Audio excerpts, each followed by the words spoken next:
களங்கிடும் மகனே வருவாயா, இயேசு அழைக்கின்றார். கண்ணீர் துடைப்பார், மார்போடு சேர்ப்பார், மாறாது அன்பு நம் இயேசு. கண்ணீர் துடைப்பார், மார்போடு சேர்ப்பார், மாறாது அன்பு நம் இயேசு. களங்கிடும் மகனே வருவாயா, இயேசு அழைக்கின்றார்.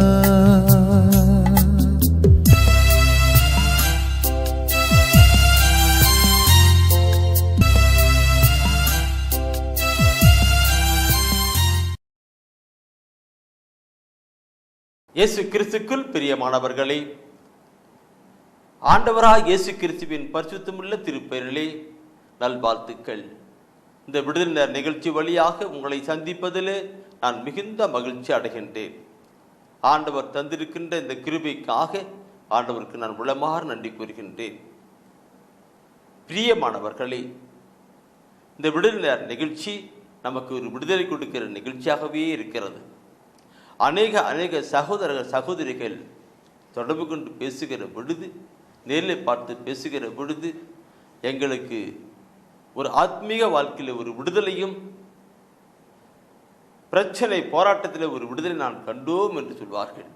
இதெல்லாம் அவர் செய்கின்ற ஒரு காரியம்தான். இந்த நாளிலும் ஆண்டவர் நமக்கு விடுதலை காரியங்களை கடந்து வருகிறார். அவர் பேசுகிற வார்த்தை நமக்கு விடுதலை கொடுக்கிறதாக, பிரச்சனை போராட்டத்தில் விடுதலை கொடுக்கிறதாக இருக்கிறது. 3 யோவான் 2ஆம் அதிகாரத்திலே பார்க்கிறோமே. 3 யோவான் 2ஆம் பார்க்கிற பொழுது, உன் ஆத்மா வாழ்வது போல உடல் நலத்தோடும் எல்லாவற்றும் நலமாய் இருப்பாய் என்று. ஆம், ஆத்மீக காரியங்கள் நல்லா கடந்து வருகிற பொழுது மற்ற அனைத்தும் நலமாக இருக்கும். இந்த நாளிலும் நம்மை ஆண்டவர் கரங்களை ஒப்புக் கொடுத்து நாம் ஜெபிக்கலாம். எங்களை நேசிக்கிற அன்பின் ஆண்டவரே, இந்த மாலை வேலைக்காய் கோடான கோடி தோத்திரங்களும் துதிகளும் ஆராதனை எடுக்கிறோம். ஆண்டவரே, அன்று மாலை வேலையான பொழுது உம்மை தேடி வந்த மக்கள் மத்தியில் நீர் பேசினீர், அவருக்கு விடுதலை சுகத்தை கொடுத்தீரப்பா. அதே போல இன்று மரித்து வீழ்த்து வாழ்ந்து கொண்டிருக்கிற இயேசுவே, எங்கள் மத்தியில் நீர் பேசும் ஆண்டவரே. அன்று மாலை வேலையான பொழுது தேடி வந்த ஒவ்வொருவருக்கும் சுகத்தையும் அற்பத்தையும் செய்தீர். அதே போல இந்த நிலையிலும் எங்களுக்கு செய்யும் ஆண்டவரே. ஆண்டவரே பேசும். உம்முடைய பிள்ளைகள் நாங்கள் கேட்கிறோம். ஆண்டவரே, எங்கள் மத்தியில் அற்புதம் செய்யும். நாங்கள் மகிமைப்படுத்துகிறோம். ஆமென், ஆமென். பிரியமானவர்களே, இப்பொழுது தூய ஆவியானவர் கொடுத்த ஒரு உணர்வு, உந்துதல், தூய ஆவியான உணர்வு உந்துதல் கொடுத்த ஒரு செய்தியை நான் உங்களோடு கூட நான் பகிர்ந்து கொள்ள விரும்புகிறேன். என்னுடைய ஊழியத்தின் ஆரம்ப காலகட்டத்திலே நிறைய ஜெபொலி பாட்டு குற்றத்துக்கு ஓடுவேன், தியானமைகளுக்கு ஓடுவேன். அங்கெல்லாம் பற்றி நம் கற்றுக்கொள்ள வேண்டும் என்கிற காவலோடு கூட கடந்து சென்றிருப்பேன். அந்த ஆரம்ப காலகட்டத்திலே ஒரு இடத்திலே ஒரு அருத்தந்தை சொன்ன ஒரு வார்த்தை இருக்கிறது. அந்த வார்த்தையை என்னால் மறக்கவே முடியாது. அவர் சொன்னார், பைபிளில் யாராவது ஒரு நபரை குறிப்பிட்டு சொல்லப்பட்டிருந்தா அந்த இடத்துல உன்னுடைய பேரை போட்டு படிச்சுப்பாரு, அப்போ கடவுள் உன்னோடு கூட பேசுறதை நீ உணர முடியும்னு சொன்னார். எனக்கு உண்மையிலே ஆச்சரியப்பட்டது. நான் அந்த இடத்துல எப்ராஹிம் என் அருமை மகன் அல்லவா என்ற இடத்துல என் பெயரை போட்டு நான் படித்து பார்த்தேன். செல்வநாதன் என் அருமை மகன் அல்லவா என்ற வார்த்தை, கண்ணீர், அந்த வார்த்தையை படித்த போது என் கண் கலங்கிவிட்டது. ஆம் பிரியமானவர்களே, நம் ஒவ்வொருவரையும் பெயரை சொல்லி அழைக்கிறவர் தான் நம்முடைய ஆண்டவர். பெயரை சொல்லி அழைக்கிறவர் தான் ஆண்டவர். அப்படி என்றால் அவர் நம்மோடு கூட பெயரை சொல்லி அழைத்து நம்மோடு கூட பேசுகிறவராக இருக்கிறார். ஆண்டவர் உன்னோடு இருப்பார் என்கிற வார்த்தை பார்க்கிற பொழுது, இந்த செய்தியிலே ஆண்டவர் உன்னோடு கூட இருப்பார் என்கிற செய்தியை பார்க்கிற பொழுது, உங்களோடு கூட இருப்பார் என்று சொல்லுகிற கருத்துக்கும் உன்னோடு கூட இருப்பார் என்ற செய்திக்கும் நிறைய வித்தியாசம் உண்டு. ஆண்டவர் உன்னோடு கூட இருப்பார் பார்க்குமானால் ஒரு குறிப்பிட்ட மனிதரை பார்த்து சொல்லுகின்ற வார்த்தை. ஆண்டவர் உங்களோடு கூட இருப்பார் என்றால் எல்லா மக்களையும் பார்த்து சொல்லுகின்ற வார்த்தை. ஆனால் ஆண்டவர் இந்த இடத்துல சொல்லுகிறார், ஆண்டவர் இந்த செய்தியில பார்க்கும் பொழுது ஆண்டவர் உன்னோடு உன்னோடு உன்னோடு என்று சொல்லுகிறார். செய்தியை கேட்டுக்கொண்டிருக்கிற ஒவ்வொரு சகோதர சகோதரிகளுக்குள்ளும் ஆண்டவர் சொல்லுகிற வார்த்தை உன்னோடு உன்னோடு என்று தான், உன்னோடு என்று தான். இந்த நாட்களிலே நம்ம தனிப்பட்ட விதமாக ஆண்டவர் பேசுகிற ஒரு கருத்தாய் இருக்கிறது. தனிப்பட்ட விதத்திலே, ஒரு குழுவாக அல்ல, தனிப்பட்ட விதத்திலே மகனே மகளே என்று உன்னோடு உன்னோடு கூட என்று நம்மோடு கூட பேசுகிற வார்த்தையை நாம் சிந்திக்க இருக்கிறோம். எப்ராஹிம் என் அருமை மகன் அல்லவா என்று சொல்லுகிற இடத்துல என் பெயரை போட்டு நான் படித்த பொழுது, செல்வநாதன் நீ அருமை மகன் அல்லவா என்று சொல்லுகிற பொழுது என் கண்கள் கலங்கியது. அதே போல இந்த நாட்களிலும் கூட ஆண்டவர் சொல்லுகின்ற வார்த்தையை நாம் படிக்கிற பொழுது அந்த இடத்துல நம்மை போட்டுக்கொள்ளணும். நம்முடைய பெயரை போட்டு அப்படியே நாம் படிக்கணும். படிக்கிற பொழுது நமக்குள்ளாக உள்ளத்தின் உணர்வுகளும் எண்ணங்களும் சிந்தனைகளும் பற்றி எறியும். பிரியமானவர்களே, ஆண்டவர் உன்னோடு, ஆண்டவர் உன்னோடு இருப்பார், ஆண்டவர் உன்னை வழி நடத்துவார் என்கின்ற ஒரு அருமையான ஒரு செய்தி இந்த வேளையிலே தூய ஆவிக்குள் நாம் சிந்திக்க இருக்கிறோம். இந்த சிந்திக்க இருக்கிற பொழுது முதலாவது நாம் பார்க்கிறோம் பிரியமானவர்களே, மோசேவை எடுத்துக்கொள்ளலாம். மோசே எடுத்துக்கலாம், அப்புறம் எல்லாம் நல்லா இருக்காங்க. மோசே எடுத்துக்கொள்ளலாம். மோசே எடுத்துக்கொள்ளுகிற பொழுது மோசே இஸ்ரவேல் மக்களை அற்புதமாக அதிசயமாக ஆண்டவருடைய கிருபையினாலே வழிநடத்தி வந்த ஒரு மனிதர். அங்கே கடவுள் அங்கே மோசேவுக்கு அடுத்தது யோசுவா சொல்லுகின்ற போது அங்கே சொல்லுகிறதை பார்க்கணும். யோசுவா புத்தகத்திலே முதல் அதிகாரத்திலே எடுத்துக்கொள்ளலாம். யோசுவா புத்தகம் முதல் அதிகாரத்திலே 5வது வசனத்தினுடைய அந்த பிற்பகுதியை படித்து பார்க்கணும். மோசேயுடன் நான் இருந்தது போல் உன்னோடும் இருப்பேன், உன்னை கை நெகிழ மாட்டேன், கைவிடவும் மாட்டேன். பாருங்கள் என் அன்புக்குரிய சகோதரமே, மோசே இஸ்ரவேல் மக்களை வழிநடத்தி கொண்டு வந்த ஒரு மனிதன். அவர்கிட்ட ஆண்டவர் சொல்றார், மோசையோட நான் இருந்தது போல உன்னோடும் இருப்பேன், உன்னை கை நெகிழ மாட்டேன், கைவிட மாட்டேன் சொல்லுகிறார். மோசே இஸ்ரவேல் மக்களை வழிநடத்தினார். இன்று உன்னுடைய குடும்பத்தை நீ வழிநடத்தி கொண்டிருக்கிறாய்.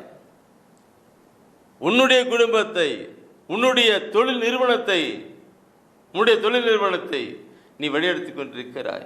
அங்கே எப்படி மோசே வழிநடத்தப்பட்டாரோ அதே போல உங்களையும் உங்கள் ஒவ்வொருவரையும் வழிநடத்தத்தான் ஆண்டவர் நம் ஒவ்வொருவரையும் பார்த்து உன்னை நான் கை நெகிழ மாட்டேன், உன்னை கைவிட மாட்டேன் என்று ஆண்டவர் ஆள் காட்டி விரலை காட்டி சொல்வது போல நம்மோடு சொல்லுகின்றார். சிந்திக்கணும் பெருமானங்களே, இதை பார்க்கணும். மோசையோடு நான் இருந்தது போல உன்னோடு இருப்பேன், உன்னை கை நெகிழ மாட்டேன், கைவிட மாட்டேன் என்று நம்முடைய வாழ்க்கையில் அப்படித்தான். நம்முடைய குடும்பத்தை நடத்துவதற்கு உன்னோடு கூட இருப்பேன், உன் தொழில் நிறுவனத்தை நடத்துவதற்கு உன்னோடு கூட இருப்பேன், உன்னுடைய வாழ்க்கையை ஆசீர்வாதமாக மாற்றுவதற்கு உன்னோடு கூட இருப்பேன் தான் ஆண்டவர் சொல்லுகிறார். இந்த கருத்தை உன்னோடு கூட இருக்கின்ற கருத்தை நான் பார்க்கிற பொழுது கைவிட மாட்டேன், கை நெகிழ மாட்டேன், கைவிட மாட்டேன், கை நெகிழ மாட்டேன் சொல்லப்பட்டிருக்கும். அந்த கைவிட மாட்டேன், கை நெகிழ பொழுது பைபிளில் படிக்கிற ஒவ்வொரு நிறைய வசனம் படிக்கிற பொழுது அவர் என்னுடைய வலக்கையை பற்றி பிடித்து கொண்டு என்று சொல்லப்பட்டிருக்கும். என் வலக்கையை பற்றி பிடித்து கொண்டு என்று சொல்லப்பட்டிருக்கும். நாம் இது இருக்கக்கூடாது. உணர்வோடு கூட நாம் கடந்து வரணும். உணர்வோடு கூட கடந்து வரணும். இதை படிக்கிற பொழுது இனச்சட்டத்தை நீ படித்து பாருங்கள். இனச்சட்டத்திலே 31ஆம் அதிகாரத்தில் எடுத்துக்கொள்ளுங்கள். 31ஆம் அதிகாரம் அதிலே 6ஆம் வசனத்தை முதல்ல படிச்சுட்டு அதே கருத்து தான் மீண்டும் 8வது வசனம் சொல்லப்பட்டிருக்கிறது. ஆனால் 2 கருத்துக்களுக்கும் கொஞ்சம் வித்தியாசமாக இருக்கிறதை நான் பார்க்க முடியும். இனச்சட்டத்திலே 31ஆம் அதிகாரத்திலே 6வது வசனத்தை எடுத்துக்கொள்ளுங்கள். அதிலே படித்து பாருங்கள். அதிலே சொல்லுகின்ற கருத்தை பாருங்கள். வலிமை பெறு, வலிமை பெறு, துணிவு கொள், துணிவு கொள், அஞ்சாதே, அஞ்சாதே, அவர்கள் முன் நடுங்காதே, அவர்கள் முன் நடுங்காதே, ஏனெனில் உன் கடவுளாகிய ஆண்டவரே, உன் கடவுளாகிய ஆண்டவரே உனக்கு முன் செல்வார், உனக்கு முன் செல்வார். அவர் உன்னை விட்டு விலக மாட்டார், அவர் உன்னை விட்டு விலக மாட்டார், உன்னை கைவிடவும் மாட்டார், உன்னை கைவிட மாட்டார், கைவிட மாட்டார், உன்னை விட்டு விட மாட்டார், கைவிடவும் மாட்டார் சொல்லப்பட்டிருக்கு. ஆம் பிரியமானவர்களே, இந்த கருத்து நம்முடைய வாழ்க்கையில கொண்டு வரணும். இந்த கருத்தை நம்ம கொண்டு வரணும். அவர் சொன்னாக்கும் நம்முடைய ஒருவேளை நம்மளை பார்த்து நம்மளை விட பெரிய அதிகார நிலையில இருக்கிறவர்கள் வலுப்பட்டவர்களை பார்த்து நாம் பயந்து போகலாம். பயப்பட தேவையில்லை. ஏனென்றால் நம்முடைய ஆண்டவர் நம்மோடு கூட கடந்து வருகிறார். பயப்பட தேவையில்லை. நம்முடைய ஆண்டவர் அவர் அதிகாரப்பூர்வமா இருக்கலாம், பண செல்வாக்கில் இருக்கலாம், வலிமை மிக்கவனாக இருக்கலாம், நாம் அதில் தகும்படியா நிலை இருக்கலாம். ஆனாலும் கூட நம்முடைய ஆண்டவர் நம்மோடு கூட வருகிறார். அதுதான் சொல்ல, அவர் உன்னோடு இருப்பார், உனக்கு முன்னாடி போவார், உன்னோடு கூட இருப்பார், உன்னை கைது விட மாட்டார், கை நெகிழ மாட்டார் சொல்லப்பட்டிருக்கிறது. ஆம் பிரியமானவர்களே, நம்முடைய வாழ்க்கையிலே அப்படி கொண்டு வரணும். உன்னோடு கூட இருக்கிறார். இதை நம்முடைய வாழ்க்கையில உணர்ந்து அனுபவிக்கணும் பிரியமானவர்களே. ஆண்டவர் எங்கேயோ இருக்கிறார் அல்ல, நம்மோடு கூட நம் கரங்களை பற்றி பிடித்து வழி நடத்துகிற ஆண்டவராக இருக்கிறார் என்பதை ஒவ்வொரு நாளும் நாம் உணர்கிற பொழுதுதான் நாம் அவரை அனுபவிக்கிற மக்களாக வாழ முடியும். ஒவ்வொரு நாளும் நம்மை கரம் பிடித்து வழிநடத்துகிற ஆண்டவராக இருக்கிறார் என்பதை உணர்கிற பொழுதுதான் நாம் அவரை அனுபவித்து அவருக்குள் மகிழ்ந்து வாழ்ந்திருக்க முடியும். ஆனால் இந்த சமூகத்திலே அப்படிப்பட்ட உணர்வுகள் இல்லை. ஏதோ ஒரு பக்தி முயற்சி தான் போகிறது. அல்ல, பக்தி முயற்சிகள் அல்ல, விசுவாச முயற்சியிலே கொண்டு வாருங்கள், விசுவாசத்திலே கொண்டு வாருங்கள். ஆண்டவராக இயேசு கிறிஸ்து மரித்தார், உயிர்த்தார், வாழ்ந்து கொண்டிருக்கிற நிலையிலே நாம் கொண்டு வரப்பட வேண்டும். எனவே தான் இங்கே பார்க்கிறோம், ஆண்டவன் நீ வலிமை பெறு, துணிந்து நெல், அஞ்சாது என்று சொல்லி கொண்டு வருகிறார். உன் கடவுளாகிய ஆண்டவர் உனக்கு முன்பாக செல்வார், அவர் உன்னை விட்டு விலக மாட்டார், கை விட மாட்டார் சொல்லுகின்ற கருத்தை பார்க்கணும். சரி, இந்த வசனத்தை படித்த நம்ம அடுத்து 8வது வசனத்தை நாம் படிக்கிற பொழுது அங்கே சொல்லுகின்ற கருத்தை, முன்ன சொல்லப்பட்ட கருத்து தான் இங்கே வித்தியாசமாக சொல்லிக் கொடுக்கிறார். பார்க்கணும். ஆண்டவரே உனக்கு முன் செல்வார், ஆண்டவரே உனக்கு முன் செல்வார், அவர் உன்னோடு இருப்பார், அவர் உன்னோடு கூட இருப்பார், அவர் உன்னை விட்டு விலக மாட்டார், அவர் உன்னை விட்டு விலக மாட்டார், அவர் உன்னை கைவிடவும் மாட்டார், அவர் உன்னை கைவிட மாட்டார். அஞ்சாதே, திகையாதே. எத்தனை அருமையான வார்த்தை என் பிரிமாவுக்களே. உனக்கு முன்பாக சொல்லுகிறார். உங்களோடு என்பது அல்ல, மாறா உனக்கு என்று தனிப்பட்ட நிலையிலே அவர் வருகிறார். தனிப்பட்ட ஒவ்வொரு நபர்களுக்கும் அவர் வருகிறார். தனிப்பட்ட ஒவ்வொரு நபர்களுக்குள்ளாகவும் அவர் கடந்து செயல்படுகிறார். உனக்கு என்று சொல்லுகிறார். பிரியமானவர்களே, அந்த ஆண்டவர் நம்மோடு கூட இருக்கப்படும், நம்மோடு கூட செயல்பட வேண்டும் என்றால் நம்முடைய வாழ்க்கையிலே ஒரு காரியம் இருக்கப்பட வேண்டும். என்ன இருக்கப்பட வேண்டும்? முதலாவது கடவுளுக்கு பயந்து பரிசுத்தமான ஒரு வாழ்க்கை வாழப்பட வேண்டும். அப்பொழுதுதான் ஆண்டவர் நம்மோடு கூட இருந்து நம்மை வழிநடத்துவார், நமக்கு முன்னாடி செல்வார், நம்மை கைப்பிடிப்பார், கட்டம் பிடித்து எல்லாம் நடத்தி கொண்டிருப்பார். அவருக்கு நாம் பரிசுத்தமான பிள்ளைகளாக இருக்கப்பட வேண்டும், உண்மை உள்ள பிள்ளைகளாக இருக்கப்பட வேண்டும், அவருக்கு அஞ்சு நடக்கிற மகளாக இருக்கப்பட வேண்டும். அப்பொழுதுதான் ஆண்டவர் நம்மோடு கூட இருந்து தனிப்பட்ட வாழ்க்கையிலே அவர் கடந்து வந்து அற்புதமான காரியங்களை செய்வார் என்று நாம் பார்க்க முடியும். இதை நான் உதாரணத்துக்கு சொல்லுகிற பொழுது நான் இந்த பைபிளில் சொல்லப்பட்ட ஒரு கருத்தை நான் சொல்ல விரும்புகிறேன். யோசுவாவை பார்த்துக்கிறோம். என் பிரியமானவர்களே, யோசேப் என்கிற ஒரு மனிதரை பார்க்கிறோம். யோசேப் என்கிற ஒரு மனிதன் அவருடைய குடும்பத்திலிருந்து தள்ளப்பட்ட ஒரு மனிதனாக இருந்தான். அவருடைய சகோதரர்கள் தள்ளப்பட்ட ஒரு மனிதனாக அவர் போகிறார். அங்கே பார்க்கிற பொழுது அவர் போத்திபார் வீட்டிலே அவர் வேலை செய்து கொண்டிருக்கிறார், எகிப்திலே வேலை செய்து கொண்டிருக்கிறார். நான் பார்க்கிறோம் பிரியமானவர்களே, அந்த மனிதன் யோசேப் எப்படி தன்னுடைய வாழ்க்கையை பார்க்கிறோம். அந்த ஒவ்வொரு கருத்தையும் படிக்கிற பொழுது மிக ஆச்சரியமா இருக்கும். கடவுளுக்கு பயந்த ஒரு மனிதனாக வாழ்ந்து கொண்டிருக்கிறபடினாலே கடவுள் அவரோடு கூட இருக்கிறார். இன்று நீங்களும் நானும் கடவுளுக்கு பயந்த ஒரு மகளாக வாழ்கிற பொழுது ஆண்டவர் மெய்யாகவே நம்மோடு கூட இருந்து நம்மை வழிநடத்துகிற ஆண்டவராக, கைவிடாத ஆண்டவராக, நமக்காக யாவற்றையும் செய்து முடிக்கிற ஆண்டவராக இருப்பார் என்று நான் பார்க்க முடியும். தயவு செய்து எடுக்கலாம், தொடக்க நூலில் எடுங்க. இந்த இடத்துல யோசேப்பை குறித்து நாம் பார்க்க போகிறோம்.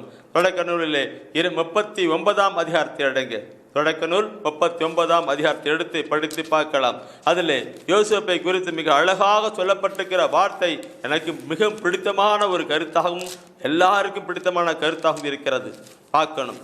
முதலாவது 39ஆம் அதிகாரத்தில் 3வது வசனத்தை படித்து பாருங்கள். ஆண்டவர் அவரோடு இருந்ததையும், ஆண்டவர் அவரோடு கூட இருந்ததையும், அவர் தொட்ட காரியம் அனைத்தையும் ஆண்டவர் துவங்க செய்ததையும், அவர் தொட்ட காரியங்கள் அனைத்தையும் ஆண்டவர் துவங்க செய்ததையும் அவர் தலைவன் கண்டான். அவருடைய தலைவன் போத்திபரன் கண்டான். போத்திபர் கண்டான். அவன் தலைவன், அவன் எஜமானன் பார்க்கிறார். அந்த யோசேப்பு எந்த வேலை செஞ்சாலும் அந்த வேலை ஆசீர்வாதமான ஒரு வேலையா இருக்கும். யோசேப்பு அனுப்புறாங்க, அந்த வேலை செஞ்சு யோசேப்பு அங்க போயிட்டு நாங்க அது வேலை செஞ்சுட்டு வாட. உடனே யோசேப்பு அங்க போயிட்டு அந்த வேலை செஞ்சாக்க அது ஆசீர்வாதமாக மாறி இருக்கும். நீ அந்த இடத்துல போயிட்டு இந்த நீங்க பார்த்துட்டு கவனம் பண்ணிட்டு வான்னு சொன்னாக்க அங்க போனாக்க அது கிளியரா இருக்கும்.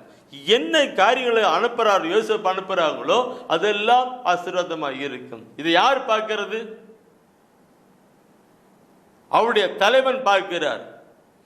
அவருடைய தலைவன் போத்திபரை பார்க்கிறார். என் அன்பு கருவுகளே, என்று நம்மோடு கூட ஆண்டவர் இருப்பதையும் மற்றவர்கள் பார்க்க வேண்டும். அவரை என்னோடு கூட கடவுள் இருப்பதை மற்றவர்கள் பார்க்கப்பட வேண்டும். உன்னோடு கூட கடவுள் இருப்பதை மற்றவர்கள் காணப்பட வேண்டும். ஏன்? நீங்க செய்கிறது அனைத்தும் வெற்றி காரியமாக இருக்கிற பொழுது இவரோடு கூட கடவுள் இருக்கிறார் என்று. அந்த யோசேப்பு கடவுள் இருந்தார் என்றால் அதற்கு காரணம் என்ன? அவன் அந்த யோசேப்பு கடவுளுக்கு பயந்து பரிசுத்தமான ஒரு மனிதனாக வாழ்ந்தார். அந்த அதிகாரத்தை நீங்க அப்படியே நீ படிப்பில்லைன்னா பார்க்கப்பட்டு சொல்லப்பட்டிருக்கிற வார்த்தை உண்டு. அந்த 39ஆம் அதிகாரம் முழுசுமான படிச்சு பாரு. பார்க்கும் பொழுது ஒரு நாள் அந்த போத்திபரர் அவன் வீட்டில் இல்லை. அவருடைய மனைவி தவறான வாழ்க்கை வாழ்கிறவள், எண்ணம் கொண்டவள். யோசேப்பை தவறான நிலைக்கு கூப்பிடுகிறாள். ஆனால் யோசேப்பு இதோ ஆண்டவருக்கு விரோதமாக நான் பாவம் செய்யலாமா என்று பயந்து ஓடி போகிறார். தன்னுடைய பரிசுத்தை காத்துக் கொள்ளுகிறார். எந்த நிலைத்தான் நாம் இருக்கணும் பிரியமானவர்களே, நம்முடைய வாழ்க்கை அப்போதான் ஆண்டவர் நம்மோடு இருப்பார். சரி, நீங்க அடுத்து நீ பார்க்கணும் அந்த அதிகாரத்தினுடைய 21வது வசனத்தை பார்க்கணும். அந்த 21ஆம் வசனத்தை பார்க்கும் பொழுது அதுல எல்லாம் சொல்லப்பட்டிருக்கு பாருங்க. ஆண்டவர் யோசேப்புடன் இருந்து அவர் மீது பேரன்பு காட்டி சிறை மேலாளன் பார்வையில் அவருக்கு தயை கிடைக்கும்படி செய்தார். சிறை கைதி அதிகாரியிடமே சிறை அதிகாரியிடமே அவருக்கு தயை கிடைக்கும். ஆண்டவர் யோசேப்புடன் இருந்து சொல்லப்பட்டிருக்கிறது. இன்று உங்களோடும் என்னோடும் நம் ஒவ்வொருவரோடும் ஆண்டவர் தானே இருந்து செயல்படுவதற்காக அவர் விரும்புகிறார். அப்படி விரும்புகிறானால் நாம் நம்முடைய வாழ்க்கையிலே பரிசுத்தமான ஒரு வாழ்க்கை வாழ்கிற பொழுது, ஆண்டுக்கு பயந்து பரிசுத்தமான வாழ்க்கை வாழ்கிற பொழுது அவர் நம்மோடு கொண்டு இருந்து செயல்படுகிறார். அந்த 21ஆம் சிறை அதிகாரியை பார்க்கிறார். யோசேப்போடு கூட ஆண்டவர் இருக்கிறார் என்று. ஆண்டவர் இருக்கிறார் எப்படி தெரியும்? கூட ஏதோ உருவம் வருதா? இல்லை, அவருடைய செயல்களை எல்லாம் அங்கே பார்க்கிறார்கள். ரொம்ப உணர்வு பெறுகிறேன் பிரியமானவர்களே, உணர்வு பெறுகிறேன். தூய ஆவிக்குள் பாரப்படுகிறேன். நம்முடைய மக்கள் ஒவ்வொருவரும் ஆண்டவரை அப்படியே அனுபவிக்கப்பட வேண்டும் என்பது தான். அந்த பார்க்கும் பொழுது யோசேப்பு 39ஆம் அதிகாரத்தில் பார்க்கும் பொழுது 3ஆம் வசனத்தில் 5ஆம் வசனம் பார்க்கிற பொழுது அது சொல்லப்பட்டிருக்கிற வார்த்தை உண்டு. என் அன்புக்குரியவர்களே, அந்த வீட்டிலே பார்க்கிற பொழுது யோசேப்பின் பொருட்டு அந்த வீடு ஆசீர்வாதமாக இருக்கப்பட்டதாம். அந்த போத்திபருடைய வீடு யோசேப்பின் பொருட்டு ஆசீர்வாதமாக இருக்கப்பட்டதாம். ஹல்லேலூயா, ஹல்லேலூயா. இன்னைக்கு நான் ஒரு இடத்துல போனாக்க அந்த கம்பெனி ஆசீர்வாதமாய் மாறணும். நான் ஒரு நிறுவனத்தில் போயிட்டு வேலை செய்யறேன்னா அந்த நிறுவனம் ஆசீர்வதிக்கப்பட்டதாய் மாறணும். யோசேப்பின் பொருட்டு போத்திபாருடைய வீடு ஆசீர்வதிக்கப்பட்டது என்ற 3 வசனம் சொல்லுகிட்டு 5 வசனப்பட்டிருக்கும். அவன் யோசேப்பு குற்றம் பண்ணாதவன், குற்றம் பண்ணதாக கேட்டு அங்க போயிட்டு ஜெயிலில் சிறைச்சாலை அடைக்கிறாங்க. ஆனால் சிறை அதிகாரி அவருடைய பரிவு கிடைக்கிறது, கடவுள் அவரோடு கூட இருந்தார் என்று.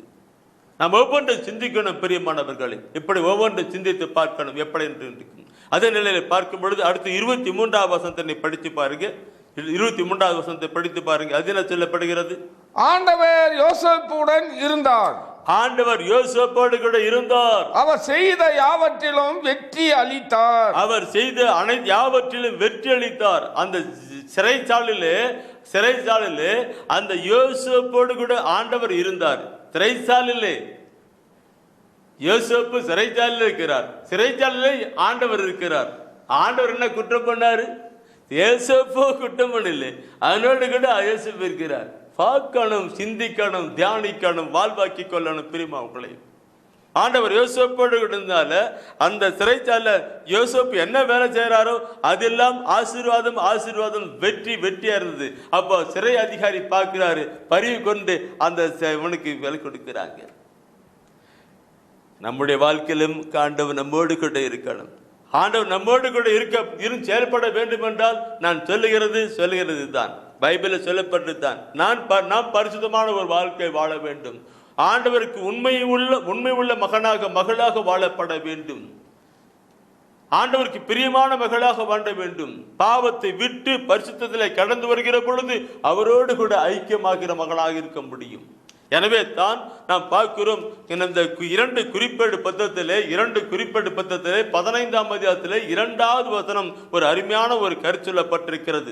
2 குறிப்பேடிலே 15ஆம் அதிகாரத்திலே 2வது வசனம் சொல்லப்பட்டிருக்கிற வார்த்தையானது, நீங்கள் ஆண்டவரை நாடினால் கண்டடைவீர்கள். நீங்கள் ஆண்டவரை நாடினால் கண்டடைவீர்கள். நீங்கள் அவரை புறக்கணித்தால் அவரால் நீங்களும் புறக்கணிக்கப்படுவீர்கள். நீங்கள் ஆண்டவரை புறக்கணித்தால் அவரால் புறக்கணிக்கப்படும் சொல்லும். இந்த கருத்தை நீங்க பழைய மொழிபெயர்ப்பினை படிப்பில்லானால், நீங்கள் ஆண்டவரோடு கூட இருந்தால் ஆண்டவர் உங்களோடு கூட இருப்பார்.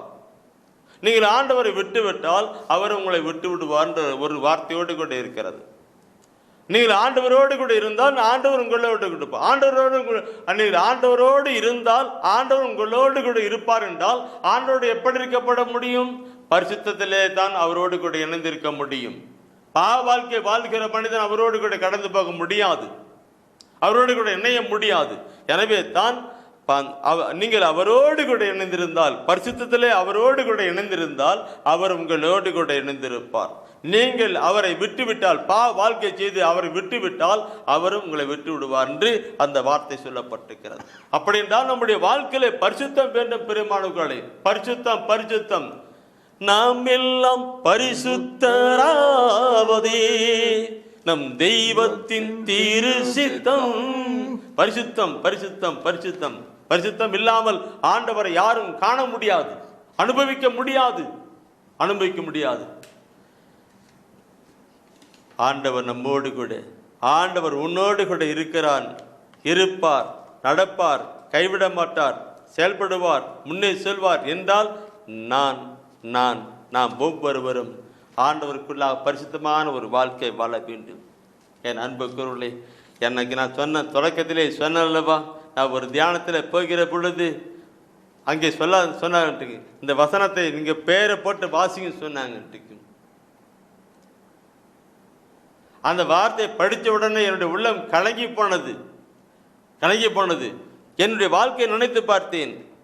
பாவ அறிக்கை செய்து நான் ஆண்டவர் கூட ஐக்கியமாக கடந்து வந்தேன். ஆண்டவருடைய ஒவ்வொரு நிலையும் இப்பொழுது நான் வாழ்க்கையிலே அனுபவித்துக் கொண்டிருக்கிறேன். நான் பெருமைக்காக சொல்லப்படவில்லை. நாம் அவரோடு கூட இருந்தால் அவர் நம்மோடு கூட இருப்பார். மோசேவோடு கூட இருந்தது போல என்னோடு கூட இருக்கிறார். யோசுவாவோடு கூட இருந்தது போல என்னோடு கூட இருக்கிறார். யோசுவா கூட இருந்தது போல என்னோடு கூட இருக்கிறார். இந்த நிலையை நாம் ஒவ்வொருவரும் கொண்டு வரப்பட வேண்டும். ஆண்டவர் நம் எல்லோருக்கும் ஆண்டவராக இருக்கிறார். அவர் நம்மோடு கூட இருக்கிறவர், நம்மை கைவிடுவதில்லை, கை நெகிழுவதும் இல்லை. நமக்காக யாவற்றையும் செய்து முடிக்கிறவராக இருக்கிறார். இந்த கருத்தை நாம் பார்க்கும் பொழுது, ஆண்டவர் நம்மோடு கூட இருக்கிறான் பார்க்கிற பொழுது, முதலாவது வார்த்தையாக நம்மோடு கொண்டு இருக்கிறார். அந்த வார்த்தையாக இருக்கிற அந்த ஆண்டவர் கடவுள் மனுவுருவாக இயேசுவாக இந்த உலகத்துக்கு வந்தார். இயேசு வந்தார், வார்த்தையானவர், தந்தையாம் வார்த்தை. அடுத்தது மனுவுருவான இயேசு, அடுத்தது தூய ஆவியானவர். இந்த மூவொரு நிலையிலே ஆண்டவர் செயல்படுகிறார். மூவொருவரும் ஒருவராக இருந்து செயல்படுகிறார்கள். வார்த்தையாக, மனு உருவாக, ஆவியாக இருந்து செயல்படுகிறார். இந்த வார்த்தை என்கிற கருத்தை முதலில் நாம் பார்க்க இருக்கிறோம். பிரியமானவர்களே, நாம் பார்க்கிற பொழுது வார்த்தையான நிலையில் எப்படி செயல்படுகிறார் என்று பார்க்கும் பொழுது மிக மிக ஆச்சரியமாக இருக்கும். யோசுவா வார்த்தை என்கிற நிலை பார்க்க, யோசுவா புத்தகத்தை முதல் எடுத்துக்கொள்ளுங்கள். யோசுவா புத்தகத்தை எடுத்துட்டு முதல் அதிகாரத்திலே 8வது தெய்வீக திருவசனத்தை நீங்கள் வாசித்து பாருங்கள். அதில் சொல்லப்படுகிற வார்த்தை எத்தனை அருமையாக இருக்கிறது என்று. இந்த திருச்சட்ட நூலை உன் முன்னின்று அகற்றாதே. இரவும் பகலும் இதனை தியானம் செய்து இதில் எழுதியுள்ள அனைத்தையும் கடைபிடிப்பதில் கவனமாயிரு. அப்பொழுதுதான் நீ செல்லும் இடமெல்லாம் நலம் பெறுவாய், வெற்றி காண்பாய். பார்க்கணும் பெருமாளே, இந்த திருச்சட்ட நூல் உன் கையை விட்டு விலகாதிருக்கட்டும். அதை இரவு பகலும் வாசித்து சிந்தித்து தியானித்து அதில் உள்ளதெல்லாம் கடைபிடிப்பதிலே கருத்தாயிரு. அப்பொழுதுதான் நீ செல்லும் இடமெல்லாம் நலம் பெறுவாய், வெற்றி காண்பாய் என்று சொல்லப்பட்டிருக்கிறது. நாம் இந்த வசன வார்த்தைக்கு நாம் நம்மை சிந்தித்து பார்க்கணும். நாம் நம்முடைய சமூகம், நம்முடைய வாழ்க்கை சிந்தித்து பார்க்கணும். இறைவசன வார்த்தை எடுக்கிறதில்லை. ஒவ்வொரு நாளும் அப்படின்னா கையை விட்டு விலகாதிருக்க விட்டோம் என்றால் எப்பொழுதும் நாம் கையில் வைத்திருந்தார். இரவும் பகலும் வாசினா அந்த இரவும் நம் ஒவ்வொரு நாளும் காலையிலும் மாலையிலும் இது இறைவசனத்தை வாசித்து சிந்தித்து தியானித்து அதை வாழ்வாக்கானோம். இந்த திருச்சட்டம் கையை முன்னின்று அகட்டாதே, முன்னின்று இந்த திருச்சட்ட நூலை முன்னின்று அகட்டாதே என்று சொல்லப்பட்டிருக்கிறது. முன்னாடி இங்க இருக்கிறது அடைக்காணும். அதை எடுத்து நாம் படிக்கிற பொழுது, வாழ்வாக்கிற பொழுது ஆண்டு சொல்லார், நீ செல்லும் இடமெல்லாம் நலம் பெறுவான்னு சொல்லப்பட்டிருக்கிறது. அந்த வார்த்தையை சொல்லிட்டு சகோதரியை கேட்கணும். அடுத்த ஒரு வார்த்தையை பார்க்கணும். அடுத்த 9வது வசனத்தை என்று படித்து பாருங்கள். அது என்ன சொல்லுகிறது என்று பாருங்கள். நான் உனக்கு கட்டளையிடவில்லையா? வீறுகொள், துணிந்து நில், அஞ்சாதே, கவலைப்படாதே. ஏனெனில் உன் கடவுளும் ஆண்டவருமான நான், உன் கடவுளும் நான், நீ செல்லும் இடமெல்லாம் உன்னோடு இருப்பேன். பாருங்க சகோதரமே, எத்தனை அருமையா சொல்ல. உன் வெட்டுக்கின் நான் உனக்கு கட்டளையிடவில்லை. நம் ஒவ்வொருவரையும் பார்த்து ஆண்டவர் ஆள் காட்டி விரலை காட்டி அப்படி சொல்ல, நான் உனக்கு கட்டளையிடவில்லையான்னு சொல்லி காட்டி கேட்கிறார். நான் உனக்கு கட்டளையிடவில்லையான்னு காட்டி கைவிரலை காட்டிருக்கிறார். அந்த கைவிரலை பாட்டி நான் உனக்கு கட்டளையிடவில்லையான்னு. என்ன கட்டளை? இந்த திருச்சட்ட நூல் உன் கையை விட்டு விலகாதிருக்கட்டும். அதை இரவு பகலும் வாசி சிந்தித்து தியானித்து அதில் கடைப்பிடி கருத்தாகிரும் சொல்லுகிறார். அப்படின்னு கடைப்பிடித்து நான் நினைக்கும் உன் கடவுளும் ஆண்டவருமான நான், உன் கடவுளும் ஆண்டவராக நான். ஆண்டு சொல்லார், உன் கடவுளும் ஆண்டவருமான நான், நீ செல்லும் இடமெல்லாம் உன்னோடு இருப்பேன்னு சொல்லுகிறார். சகோதரமே, ஆண்டவர் நம்மோடு கூட இருக்கப்பட வேண்டும் என்றால் இந்த வார்த்தையை நாம் கொண்டு வர வேண்டும். வார்த்தையாம் கடவுளை கொண்டு வர வேண்டும். கடவுள் வார்த்தை வழியா நம்மோடு கூட பேசுகிறார். வார்த்தையான கடவுள் வார்த்தை வழியா நம்மோடு கூட பேசுகிறது தான் பார்க்கிறோம். பிரிமக்கள், இந்த வார்த்தையை பார்க்கும் பொழுது நாம் பைபிளை பார்க்கிறோம் என்று விண்ணும் மண்ணும் அழிந்து போகும். மத்திய 24ஆம் அதிகாரத்திலே 35வது சொல்லப்பட்டிருக்கும், விண்ணும் மண்ணும் அழிந்து போகும், ஆனால் என் வார்த்தை ஒன்றும் அழிவதில்லை என்று சொல்லுகிறார். வார்த்தை அழிவதில்லை, விண்ணும் மண்ணும் அழிந்து போகும், ஆனால் என் வார்த்தை ஒரு பொழுதும் அழியாது என்று சொல்லுகிறார். நம்முடைய வாழ்க்கையிலே பார்க்கணும் பிரியமானவர்களே, இந்த வார்த்தையை வைத்துக் கொண்டிருக்கிற பொழுதெல்லாம் ஆண்டு நம்மோடு கொண்டிருக்கிறார். அந்த வார்த்தையை நாம் வாசி சிந்திக்கிற பொழுதெல்லாம் ஆண்டு நம்மோடு கூட பேசுகிறார், நம்ம நடப்பித்து வருகிறார், நம்மை ஆசீர்வதிக்கிறார். பிரியமானவர்களை, திருச்சட்ட நூல் பைபிளை எடுக்கலாம். கிடைக்கணும். இதை பற்றி நான் சொல்ல நிறைய சொல்லிக்கிட்டு போயிட்டே இருக்கலாம். ஆனால் கூட பிரியமான நான் வாழ்க்கையில் விடணும். இந்த கருத்தை நான் பார்க்கிற பொழுது என் அன்புக்குள்ளே அந்த ஏசியா புத்திலே 59ஆம் அதிகாரத்திலே ஏசியா 59ஆம் அதிகாரத்திலே 21வது வசனத்தை நீங்க படிச்சு பாருங்க. நான் பார்த்தீங்களா, விண்ணும் மண்ணும் அழிந்து போனாலும் நான் வார்த்தை ஒன்றும் அழியாதுன்னு சொன்ன வார்த்தைக்கு நான் கொண்டு வருகிறேன். அதில் என்ன சொல்லுகிறேன் பார்க்கணும். அவர்களுடன் நான் செய்து கொள்ளும் உடன்படிக்கை இதுவே. உன் மேல் இருக்கும் என் ஆவியும் உன் வாயில் நான் வைத்துள்ள என் வார்த்தைகளும் உன் வாயினின்றும் உன் வழி மரபினர் வாயினின்றும் வழி வழி வரும் உன் தலைமுறையினர் வாயினின்றும் இன்றும் என்றென்றும் நீங்கிவிடாது என்கிறார் ஆண்டவர். இந்த வார்த்தை என் உள்ளத்தை தொட்ட ஒரு வார்த்தை. பெரியமானவர்களை பார்க்கணும். உண்மையில் இருக்கும் என் ஆவியையும் உன் வாயில் நான் வைத்த என் வார்த்தைகளும் உன் வாயினும் உன் வழிபடுபடு இருக்கின்றன. என் அன்புக்குரியவர்களே, இந்த வார்த்தை நான் படிக்கும் போது அது யாருக்கோன்னு விட்டுறக்கூடாது, விடல. நான் இந்த வார்த்தை படிக்கும் போது, ஆண்டவரே எனக்கு தான் நீங்க சொன்னீங்க, ஆண்டவரே எனக்கு தான் சொன்னீங்க எடுத்தேன். எனக்கு தாங்க ஆண்டவரை சொல்றீங்கன்னு எடுத்தேன். இன்னைக்கு என் குடும்பம் முழுதுமாக ஆண்டவர்காய் பணி செய்து கொண்டிருக்கிறது. எல்லாரும் முழுவதை போயிட்டு இருக்கிறாங்க. ஆண்டவருக்காக பணி செய்து கொண்டிருக்கிறது. என்னுடைய மருமகள் கூட ஆண்டுடைய வார்த்தை பிரசங்கத்தை கடந்து வந்து விட்டார். பார்க்கணும் பெருமாக்களே, ஆண்டவர் சொல்லுகிறது என்றால் இது யாருக்கும் இல்லை, எனக்கு நமக்கு சொல்லப்பட்ட வார்த்தை என்று கொண்டு வரணும். ஒவ்வொரு வார்த்தையும் படிக்க அது நமக்கு சொந்தமாக்கி கொள்ளணும். அதிலே தான் ஆண்டவர் நம்மோடு கூட பேசுகிறார், நமக்கு உருவாக்குகிறார். பார்க்கணும். வார்த்தை குறித்து நாம் பார்த்தோம். அடுத்தது வார்த்தை மனு உருவான இயேசுவை பார்க்கணும். வார்த்தை மனு உருவான இயேசுவை குறித்து நாம் பார்க்கணும். அந்த வார்த்தை மனு உருவான இயேசு கிறிஸ்து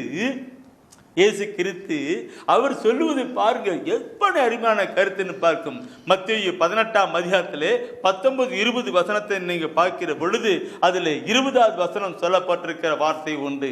அந்த 19-20 ஒன்னா போட்டிருக்கிறாங்க. அதுல 20வது வசனத்தை நீ படிச்சு பாருங்க. அதுல என்ன சொல்லப்பட்டிருக்கு பாருங்க. 2 அல்லது 3 பேர் என் பெயரின் பொருட்டு எங்கே ஒன்றாக கூடியிருக்கிறார்களோ அங்கே அவர்களிடையே நான் இருக்கிறேன் என்று உறுதியாக உங்களுக்கு சொல்லுகிறேன். பார்க்கணும் பெரியமாடுகளே, எங்க என்னுடைய பெயரால 2 அல்லது 3 பேர் ஒன்னா கூடியிருக்கிறார்களோன்னு சொல்றாரு ஆண்டவர் இயேசு. அவர்கள் நடுவில் நான் இருக்கேன்னு சொல்றாரு. இன்னைக்கு நம்ம குடும்பத்துல கணவன் மனைவி பிள்ளைகள் எல்லாரும் அமர்ந்து நாம் ஜெபிக்கிற பொழுது அங்கே அருளாதர் இயேசு கிறிஸ்து நமக்காக பாடுகள் பட்டு நமக்காக மரித்து உயிர்த்த இயேசு கிறிஸ்து நம் மத்தியிலே பிரசன்னமாய் இருக்கிறார் என்று கொண்டு வர வேண்டும். உணரணும். ஆண்டவர் நம்மோடு, ஆண்டவர் உன்னோடு, ஆண்டவர் நம்மோடு, நன்னோடு அப்படியே கொண்டு வந்து நம் நடுவிலே இருக்கிறார். மரித்து வைத்த இயேசு கிறிஸ்து நம் நடுவிலே இருக்கிறார். நாம் ஜெபிக்க நம்முடைய குடும்பம் நம்முடைய குடும்பத்தின் சூழ்நிலை எல்லாம் அவர் கண் கொண்டு காண்கிறார். காது கொடுத்து நம் ஜெபத்தை கேட்கிறார். மனம் இறங்குகிறார். அற்புதம் செய்கிறார். எப்படி கொண்டு வரணும்? ஏதோ பக்தி முயற்சி அப்படி கிடையாது. விவிலியத்திலே தெய்வீக விவிலியத்திலே ஆண்டவர் நமக்கு சொல்லிக் கொடுக்கிற வார்த்தையை கவனித்து கேட்கணும். தெய்வம் நம்மோடு கூட பேசுகிறது. ஆண்டவர் நம்மோடு கூட பேசுகிறார். எங்கே என்னுடைய பெயரால் 2 அல்லது 3 பேர் கூடி நீங்க ஜெபம் பண்றீங்களோ இருக்கிறீங்களோ அங்கே நான் அவர் நடுவிலே இருப்பேன் சொல்லுகிறார். பார்க்கணும். என் அன்புக்கருகளே, ஆண்டவர் நம்மோடு கூட.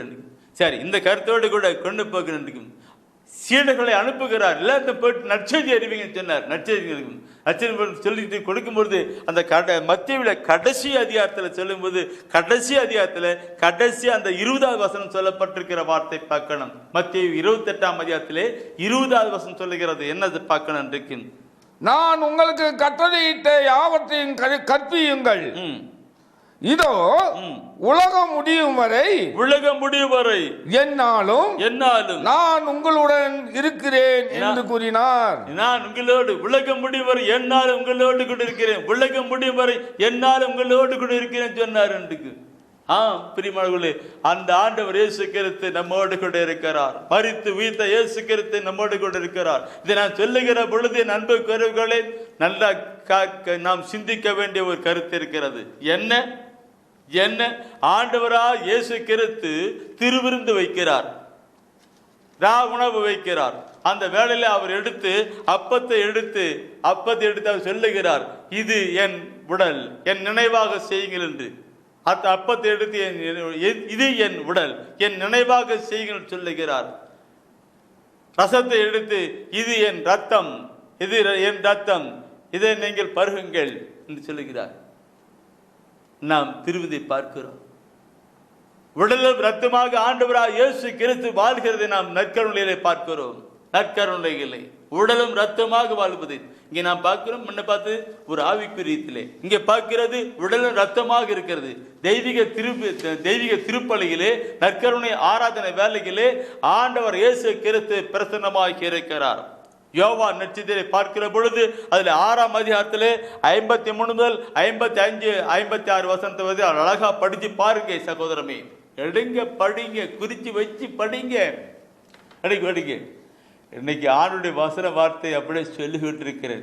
யோவானிலே 6ஆம் அதிகாரத்திலே அப்படியே யோவானை பற்றி சொல்லப்பட்டிருக்கிறது. லூக்காசில் சொல்லுகிற பொழுது என் நண்பர்களே, இது என் உடல், என் ரத்தம் என்று சொல்லுகிறார். உடலும் ரத்தமாக நற்கருணையில் இருக்கிறத நான் பார்க்க முடியும். இதை பார்க்கிற பொழுது, சொல்லுகிற பொழுது, என் வாழ்க்கையில் பார்க்கும் நிறைய புனிதர்கள் அந்த நற்கருணை நாதரிலே அனுபவித்து இருப்பதை பார்க்க முடியும். நற்கருணை நாதரிலே ஆசீர்வாதத்தை பெற்றதையும் அனுபவித்தையும் பார்க்க முடியும். நான் சொல்லுகிற பொழுது தூயாவின் உண்டுகிறதை அப்படியே நான் சொல்லுகிறேன். என்னுடைய வழிபாட்டு கூட்டத்துக்கு ஒரு பெரியவர், மற்ற சமயத்தை சார்ந்தவர் அவர் தவறாமல் வருவார். பைபிள் நல்ல தவறாமல் படிப்பார். அவர் தெய்வீக திருப்பலியில் தவறாமல் மிக மிக பக்தியோடு கூட கலந்து கொள்வார். மற்றவர்களுக்கு ஒரு பார்ப்பதற்கே ஒரு சாட்சி மாதிரி நிலையிலே அவர் இருப்பார். அந்த நற்கருணை வேலையே முட்டிப்படுவதும், முழங்கால் படியிடுவதும், கை கும்பிட்டு இருப்பதும், கைகளை விரித்திருப்பதும், கேட்பதும் பார்க்க நமக்கே ஒரு விசுவாச உணர்வு வரும். அப்படி இருந்தார் அவர். மற்ற சமயத்தை சார்ந்தவர். நற்கன் எடுக்க வாய்ப்பு இல்லை, ஏன்னா புதினம் எடுக்கிறதுனால அவருக்கு எடுக்க முடியல. ஒரு முறை அவருக்கு உடம்பு சுகமில்லாத போனது. அவர் அப்படி நற்கன் எடுக்கும்போது ஏதோ ஒரு உணர்வுல அவர் போயிட்டு நற்கன் எடுத்துட்டார். என் அன்புக்குறவுகளே, நான் ஆண்டு பைக் பற்றி செல்லுகிறேன். அந்த நற்கனை எடுத்துட்டு வந்துட்டு உட்கார்ந்தாரு. அவர் உடல் இருக்கிற நோய் அத்தனை குணமானது.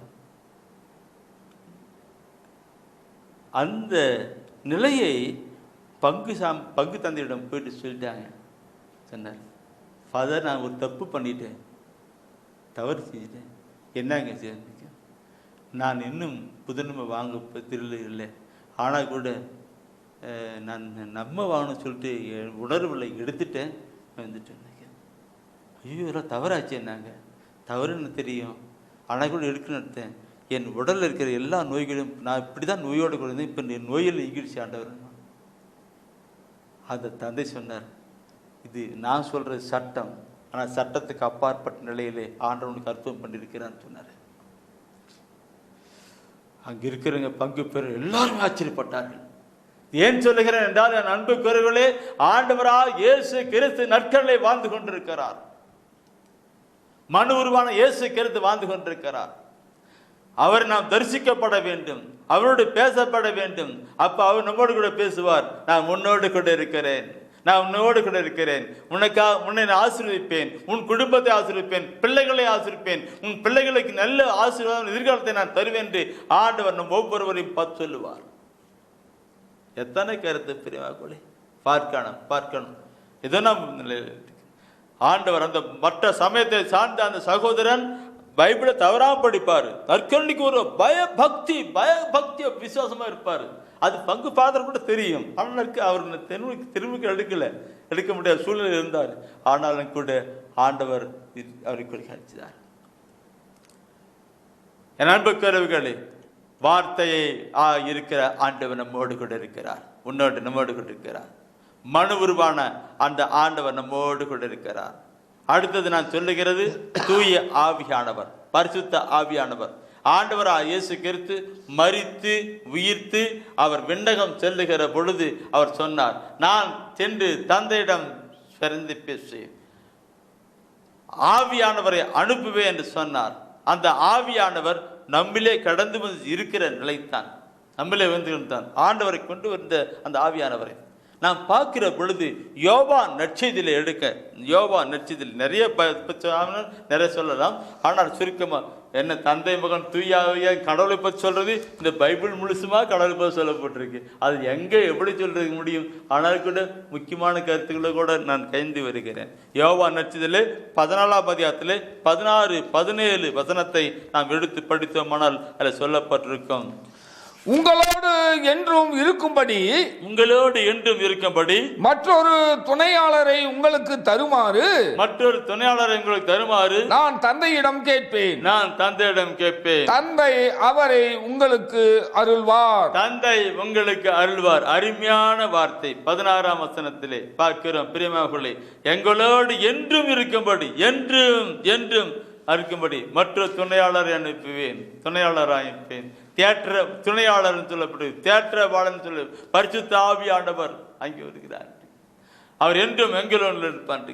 என் அன்பு கருவிலே அந்த ஆவியானவர் என்று என்னோடு கூட உணரணும். நான் இங்கே செய்தியில பிரசங்கம் பண்ணுகிற பொழுதெல்லாம் ஆண்டவர் என்னோடு கூட இருக்கிறார் என்பதை நான் உணர்வேன். அவர் தான் அடிக்கடி என்னோடு பேசுகிறார், உணர்த்துகிறான்னு சொல்லி கொண்டுகிட்டே இருப்பேன். நான் ஒரு முறை பஸ்ஸில் போய்கொண்டிருக்க பொழுது போய்கொண்டிருக்கும் பொழுது நான் பஸ்ஸில் போனா தூங்குவேன், இல்லைனாக்கா ஜெபம் பண்ணுவேன். நான் உட்காந்து நான் ஜெபம் பண்ணிட்டு இருந்தேன். நான் ஆண்டவர் பரவச பேச்சிலே ஆண்டவரை தூத்தி பேசிக்கொண்டிருக்கிற பொழுது என் அன்புக்குரியவர்களே, நான் பேசிக்கிட்டேன். என் பக்கம் இருக்கிறார் நிலையிலே அவர் இன்னும் அருகிலே இருக்கிறார் என்று பரவசப்படி பேசிக்கிறேன். அப்பொழுது அந்த பஸ்ஸிலே இருந்த ஒரு தீய ஆவி பிடித்த ஒரு சகோதரி எழுந்து அளந்து ஓடுகிறது. பார்க்கணும், தீ அளந்து ஓடுது.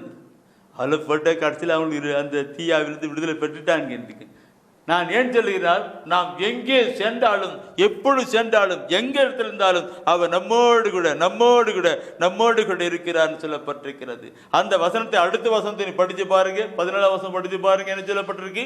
அவரே உண்மையை வெளிப்படுத்தும் தூய ஆவியார். உண்மையை வெளிப்படுத்துகின்ற, உண்மையை இறைவசன வார்த்தையை சத்தியத்தை வெளிப்படுத்துகின்ற ஆவியானவர். உலகம் அவரை ஏற்றுக்கொள்ள இயலாது.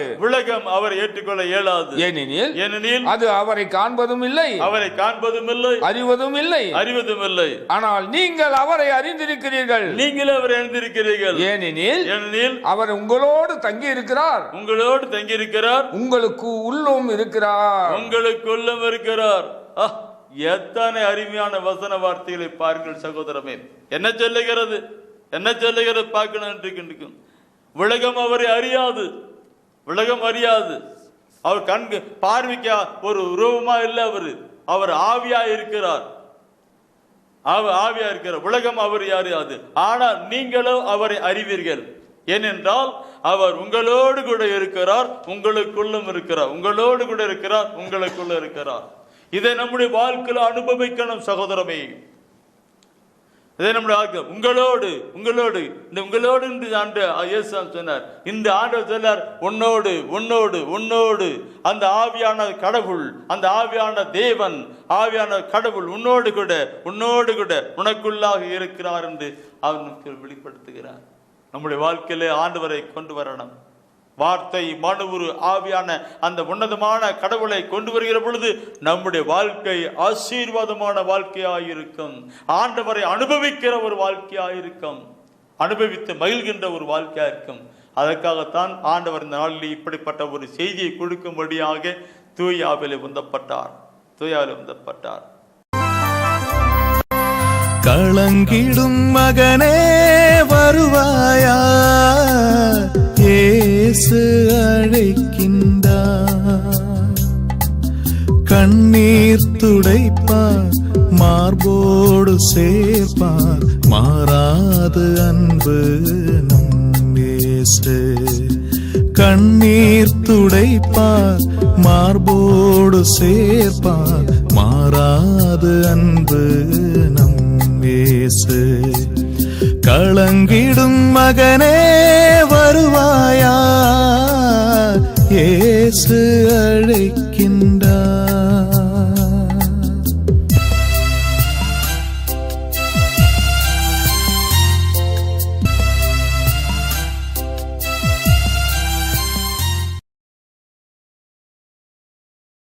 Praise the Lord. Praise the Lord. Hallelujah. Hallelujah. Hallelujah. Hallelujah. இயேசுவுக்கே புகழ். இயேசுவுக்கே புகழ். இயேசுவுக்கே புகழ். இயேசுவுக்கே புகழ். மரியே வாழ்க. மரியே வாழ்க. எங்களை கரம் பிடித்து வழிநடத்தி கொண்ட நல்ல தெய்வமே.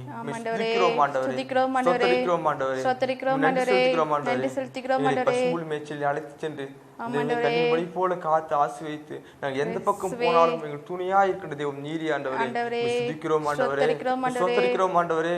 நன்றி செலுத்துகிறோம் ஆண்டவரே. மேலான கிருபைக்காய் அன்புக்காய் நன்றி செலுத்துகிறோம் ஆண்டவரே. ஸ்துதிக்கிறோம் ஆண்டவரே. கரம் பிடித்து வழி நடத்தும் கர்த்தரை களிப்போடு ஸ்துதி பாடி போற்றுவோம். கரம் பிடித்து வழி நடத்தும் கர்த்தரை களிப்போடு ஸ்துதி பாடி போற்றுவோம். ஆமென் அல்லேலூயா, ஆமென் அல்லேலூயா, ஆமென் அல்லேலூயா, ஆமென் அல்லேலூயா. பசுமையான மேய்ச்சல் உள்ள இடத்திலே இளைப்பாற செய்கின்றார் இயேசு. பசுமையான மேய்ச்சல் உள்ள இடத்திலே இளைப்பாற செய்கின்றார் இயேசு. களைப்பாற்ற நீர் நிறைந்த அருவிக்கு, களைப்பாற்ற நீர் நிறைந்த அருவிக்கு கர்த்தர் என்னை அழைத்து செல்கிறார். கர்த்தர் என்னை அழைத்து செல்கிறார்.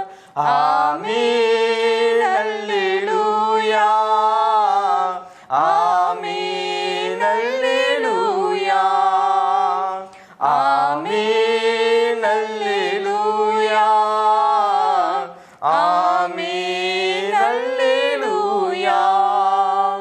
நாம் நடக்கும் பாதைகளை காட்டுவார், நாள்தோறும் ஞானத்தாலே நிரப்புவார். நாம் நடக்கும் பாதைகளை காட்டுவார், நாள்தோறும் ஞானத்தாலே நிரப்புவார். நீதியின் பாதையிலே நடத்துவார், நீதியின் பாதையிலே நடத்துவார்.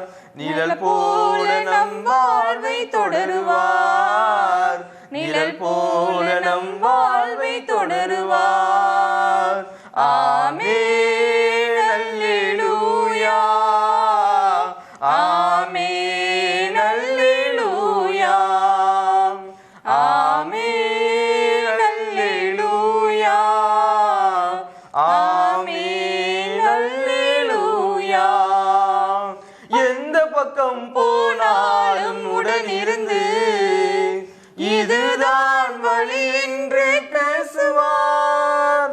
எந்த பக்கம் போனாலும் உடனிருந்து இதுதான் வழி என்று பேசுவார்.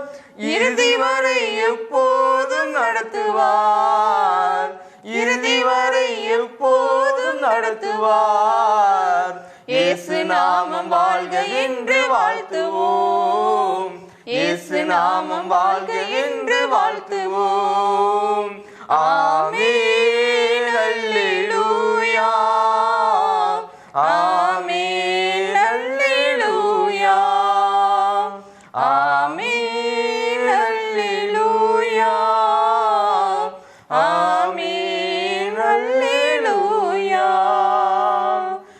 கரம் பிடித்து வழி நடத்தும் கர்த்தரை களிப்போடு ஸ்துதி பாடி போற்றுவோம்.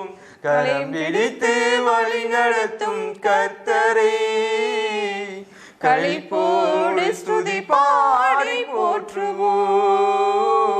கரம் பிடித்து வழி நடத்தும் கர்த்தரை களிப்போடு ஸ்துதி பாடி போற்றுவோம். களிப்போடு ஸ்துதி பாடி போற்றுவோம். செய்தியை பார்க்கிற, செய்தியை கேட்கிற அநேகர் என்னோடு கூட தொடர்பு கொண்டு பல கருத்துக்களை பகிர்ந்து உண்டு. கடந்த சில நாட்களுக்கு முன்பாக ஒரு சகோதரர் என்னோடு கூட தொடர்பு கொண்டார் தொலைபேசியில். திருச்சியை சார்ந்தவர் தான். அந்த சகோதரர் சொன்ன ஒரு வார்த்தை, கேட்ட ஒரு வார்த்தை, எனக்குள் தூய ஆவிக்குள் உந்தப்பட்டு அந்த செய்தியை கொடுக்க வேண்டும் என்று கடந்து வந்தேன். என்ன செய்தி தெரியுங்களா? தசம பாகத்தை குறித்து. பிரதர் அவன் கேட்டார், பிரதர் தசம பாகத்தை பற்றி பைபிளில் சொல்லப்பட்டிருக்குது, அது எப்படி, யாரு, எங்க, எப்படின்னு சொல்லி கேட்டிருந்தார். அந்த சகோதரன் கேட்டது உண்மையாகவே தூய ஆவியில் உந்தப்பட்டு செய்தியை கொடுக்க வேண்டும் என்கிறதுக்காகத்தான் அமையப்பட்டது நான் நினைக்கிறேன். எனவே தூய ஆவியால் உந்தப்பட்டு இந்த செய்தியை நாம் கடந்து வரலாம். பிரியமானவர்களே, இதை என்னுடைய வாழ்க்கை நடைமுறையோடு கூட நான் கொண்டு வர விரும்புகிறேன். தசமபாகத்தை பற்றி அதிகமாக சொல்லுவதில்லை, ஆனால் கூட நான் சொல்லுகிறேன். ஏனெனில் பைபிளில் சொல்லப்பட்டிருக்கிறது, ஆண்டவர் சொல்லியிருக்கிறார். என்னுடைய ஊழியத்தின் ஆரம்ப காலகட்டத்தில் நான் இராணுவத்தில் பணிபுரிந்தவன். இராணுவத்தில் பணிபுரிந்து வந்தேன்னு அப்போ ஆரம்ப காலத்தில் எனக்கு 1750 ரூபாய் தான் பென்ஷன். அந்த 1750 ரூபாய் பென்ஷன் என்னுடைய அப்பா, அம்மா, நான், என் மனைவி, 4 பிள்ளைகள், 8 பேர் எப்படி வாழ முடியும் பாருங்கள். ரொம்ப கஷ்டப்பட்டு வாழ்ந்து கொண்டிருந்தேன். நான் அந்த காலத்தில் 11ஆம் கிளாஸ் படித்தவன். என்னுடைய மனைவி 5ஆம் கிளாஸ் படித்தவள். அவளுக்கு நாங்கள் 2 பேர் கிராமத்தான் அவளை படிப்பு அவளுக்கு விட்டார். ஆனால் கூட பைபிள் படிப்பதிலே அவள் மிக ஆர்வம் கொண்டவள். ஒவ்வொரு நாளும் பைபிளை எடுத்து தவறாமல் படிப்பாங்க. ஒரு நாள் என்னுடைய மனைவி என்னிடம், ஏங்க இந்த வசனத்தை நீ படிச்சுக்கலான்னு கேட்டா. என்னம்மா, நான் தான் பைபிள் நல்லா படிச்சிருக்கிறேனே, என்ன சொன்ன, நீ படிச்சுங்க, சரிங்க, இந்த வசனத்தை நீ எப்பயாவது செயல்படுத்திக்க, படிச்சு கவனம் பண்ணிக்கலான்னு சொன்னான். சரி என்று கொண்டு என்னன்னு கொண்டு பார்க்கணும். அப்போது அவங்க எடுத்து எனக்கு காட்டினது மலாக்கியா 3ஆம் அதிகாரத்தில் 8-9 வசனத்தை காட்டினாங்க. மலாக்கியா 3ஆம் அதிகாரத்தில் 8-9 வசனம் பார்த்தாங்க. நான் அப்போ அப்படியே அந்த பைபிள் 2 பேர் ஒரே பேர் வச்சு அப்படி படிக்கிறோம். படிக்கும்போது என்ன இருந்ததுன்னா, மனிதர் கடவுளை கொள்ளையடிக்க முடியுமா? மனிதர் கடவுளை கொள்ளையடிக்க முடியுமா? நீங்கள் என்னை கொள்ளையடிக்கிறீர்கள். எவ்வாறு நாங்கள் உம்மை கொள்ளையடிக்கிறோம் என்று வினவுகிறீர்கள். நீங்கள் தர வேண்டிய 10 பங்கிலும் காணிக்கையிலும் தான் நீ கொடுக்க முடியும். இந்த 8வது வசனம் படிச்சு முடியும்னு ஒரு மாதிரி ஆச்சு. மனிதர் கடவுளை கொள்ளையடிக்க முடியுமா? திருட முடியுமா? கொள்ளையடிக்க முடியும் திருடனுக்கு பார்த்து ஒரு மாதிரி ஆயிடுச்சுனுங்க. அடுத்தது 9வது வசனம் நீ படிக்க ஆரம்பிச்சு. அந்த 8ஆம் வசனம் படிக்கும்போது எனக்கு கப்பு நின்றுட்டேன், படிக்கிறது நிறுத்திட்டேன். அடுத்து 9வது வசனத்தை கொஞ்ச நேரம் எடுத்து அடுத்து படித்தேன். நீங்களும் உங்கள் இனத்தார் அனைவரும் என்னை கொள்ளையடித்ததால் சாபத்துக்கு உள்ளானீர்கள். இதை கேட்ட உடனே பயங்கரமான ஒரு நிலை. என்னுடைய வைஃபை பலார் கரணத்து மேலே அரைஞ்ச மாதிரி ஆகிப்போச்சு. நான் பைபிள் படிச்சிருக்கிறேன், ஆனால் கூட இந்த வசனத்தை பார்த்தெல்லாம் வாழ்க்கைக்கு கொண்டு வரல. படித்தது உண்டு, கடைப்பிடித்ததில்லை. கேட்டது உண்டு, கடைப்பிடித்ததில்லை. இந்த மாதிரி நான் கடைப்பிடிக்கல. பணம் இருக்கு. நான் பெரியமானவர்களே, எனக்கு இந்த வார்த்தை சொன்னோடனே பயங்கரமான ஒரு நிலை இருந்துச்சு. சரி, நான் அப்புறமேல அடுத்து 10ஆம் வசனம் எங்கள் மனைவி அது படித்து காட்டினாள். எங்கள் மனைவி அது படித்து காட்டினாள். 3ஆம் அதிகாரத்தில் 10ஆம் வசனம் அடுத்து அவ படித்தாங்க. என் இல்லத்தில் உணவு இருக்கும் பொருட்டு, இல்லத்தில் உணவு இருக்கும் பொருட்டு 10ல் ஒரு பங்கு முழுவதையும் கொண்டு வந்து அங்கே களஞ்சியத்தில் சேருங்கள். அதன் பிறகு நான் வானத்தின் பல கனிகளை திறந்து உங்கள் மேல் ததும்பி வழியுமாறு ஆசி வழங்குகிறேனா இல்லையா என பாருங்கள் என்கிறார் படைகளின் ஆண்டவர். இந்த வசனம் பழைய மொழிபெயர்ப்பில் இந்த கருத்து தான்.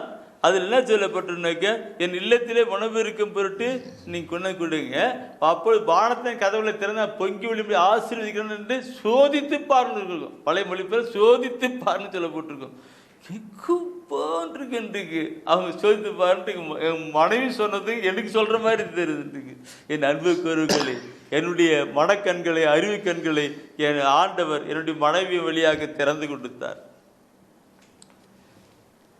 நான் அப்போ உடனே கீழ்ப்படின்னு ஒப்பு கொடுத்து கடந்து வந்தேன். எப்படி எனக்கு பென்ஷன் வரும். பென்ஷன் வந்த பணத்தை குடும்ப செலவு அவங்க தான் செய்கிறாங்க. அதனால பென்ஷன் புக்கையும் பென்ஷன் பணத்தையும் அவங்ககிட்ட அப்படியே கொடுத்துடுவேன். புக்கையும் அவங்ககிட்ட கொடுத்துடுவேன். கொடுத்த உடனே எங்கள் வைப்பு எல்லாம் வீடெல்லாம் சிதறத்தையும் பண்ணிட்டு அவங்க ஜப ப்ரேயர் நேரம் இருக்குது. அந்த ப்ரேயர் நேரத்தில் என்ன பண்ணுவாங்கன்னாக்க அவன் போய்ட்டு ப்ரேயர் பண்ணான். அந்த பைபிள் மேலே அந்த நம்முடைய ஆண்டவருடைய திருப்படத்தை முன்னாடி பைபிள் மேலே வச்சு அந்த படத்தை வச்சு, ஆண்டவரே நீர் எங்களுக்கு கொடுத்திருக்கிற இந்த இதுக்காக நன்றி செலுத்துகிறோம் ஆண்டவரே, வரவுக்காக செலுத்துக்காக நன்றி செலுத்தினான்ட்டு துயரப்பட்டு ஒரு ஜெபம் பண்ணிட்டு அதில் 10ல் ஒரு பாகம் எடுத்து என்கிட்ட கொண்டாந்து கொடுப்பாங்க. 10ல் ஒரு பாகம் எடுத்து ஆண்டுடைய ஊழியத்துக்காக, எனக்கு இல்லை, எனக்கு செலவுக்கு இல்லை, ஆண்டு ஊழியத்துக்காக கொடுப்பாங்க. நான் என்ன தெரியும், எங்கள் மனைவி தலைமையில கை வச்சு ஆண்டவரே இந்த சகோதரி ஆசீர்வதிங்க சொல்லுவேன். ஆண்டவரே இந்த சகோதரி ஆசீர்வதிங்க, உம்முடைய வார்த்தையின் படியாக 10ல் ஒரு பங்கு கொடுக்கிறேன் சகோதரி, வானத்தின் கதவை திறந்து பொங்கி ஒளிபடி ஆசீர்வதிங்கன்னு சொல்லி நான் அந்த சகோதரியை என் மனைவி தான் சகோதரி சொல்லி அதை ஜெபம் பண்ணுவேன். அந்த அவங்க கொண்டு 10ல் ஒரு பங்கு எடுத்துட்டு நான் ஆண்டுடைய ஊழியத்துக்காக பயன்படுத்துவேன். ஆண்டுடைய நற்செய்தி பண்டிகைக்காக ஊழியத்துக்காக தான் அதை பயன்படுத்துவேன், எனக்காக இல்லை. அதுக்கு இந்த நிலையிலே பார்க்கிற பொழுது என் அன்புக்குறவுகளே, என் குடும்பம் ஆசீர்வதிக்கப்பட்டது. பொருளாதார தேவைகள் அனைத்தும் ஆசீர்வதித்தார். வானத்தின் பல கனிகளை திறந்து பொங்கி ஒளிபடி ஆசீர்வதித்தார். குடும்பத்தில் ஒவ்வொரு சூழ்நிலை, ஒவ்வொரு காலகட்டத்துக்கும் தேவையானதெல்லாம் பிள்ளைகள் படிப்பதற்கு, குடும்பம் நடத்துவதற்கு எல்லாம் அந்த 1750 எப்படி நடந்திருக்கு நினைச்சு பாருங்க சகோதரமே. ஆண்டவர் நடத்தினார். அற்புதர் அற்புதர் அற்புதர். எப்ப கூட கண்ணு கலங்கிறது. என் அன்பு கருகளே, குறைவான இல்லை. இந்த நான் நினைக்கிற பொழுது நான் ஆபிரகாம் நினைத்து பார்க்கிறேன். ஆபிரகாம் எப்படி தன்னுடைய சொந்த நாட்டை விட்டு குடும்பத்தை விட்டு எல்லாம் புறப்பட்டு வெளியே வர ஆண்டு சொல்றாரு, ஆபிரகாம் நான் காண்பிக்கிற நாட்டுக்கு தேசத்துக்கு நீ புறப்பட்டு போன்னு சொல்றார், காண்பிக்கிற இடத்துக்கு. அப்ப அவர் என்ன செஞ்சிருப்பாரு? தன்னிடம் இருக்கிறதெல்லாம் கொஞ்சம் எடுத்துட்டு அந்த கடது மேல வச்சுக்கிட்டு கொஞ்சம் எடுத்துக்கிட்டு மனைவி கூட்டிக்கிட்டு அவர் போயிருப்பார். மக்கள் கேட்டிருப்பாங்க, எங்க போற ஆபிரகாம், எங்க போற நினைக்க தெரியல. அந்த அப்படியே அந்த அதிகாரம் அப்படியே அந்த ஆபிரகாமோட வாழ்க்கை படிச்சுனாக்க பயங்கரமா சொல்லப்பட்டிருக்கும். ஆபிரகாம் போயிட்டார், அப்படி போயிட்டு இருக்கிறார். கடவுள் ஒரு உயரமான மலை மேல போய் நிறுத்துறார். ஒரு உயரமான மலை மேல போய் நிறுத்திட்டு ஆபிரகாம் சொல்றது, கடவுள் சொல்றாரு, ஆபிரகாம் கிழக்கு நோக்கி பாரு, உயரமான மலை கிழக்கு நோக்கி பாரு, எல்லாம் உனக்கு சொந்தம். மேற்கு நோக்கி பாரு, எல்லாம் உனக்கு சொந்தம். தெற்கு வடக்கு 4 பக்கம் சுத்தி பாரு, எல்லாம் உனக்கு தான் சொந்தம் சொல்றார். நான் உதாரணத்துக்கு கொண்டு வருகிறேன்.